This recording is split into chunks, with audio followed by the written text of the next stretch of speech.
ও মাই god, তুফান সিনেমার shooting এর ফাঁকে আড্ডায় মজলেন ঢাকাই সিনেমার শীর্ষ নায়ক শাকিব খান।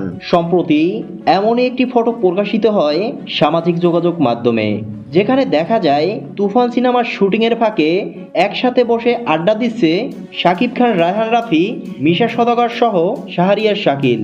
সত্যি বলতে সবাইকে একসাথে দেখতে পেরে অনেক ভালো লাগছে। জানা যায় পুরো দমে চলছে তুফান সিনেমার শেষ অংশের শুটিং।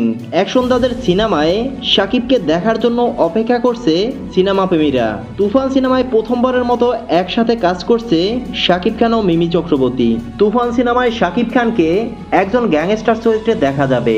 সিনেমায় ফুটিয়ে তোলা হবে 90 দশকের প্রেক্ষাপট। সিনেমাটি নিয়ে বেশ আশাবাদী পরিচালক রায়হান রাফি।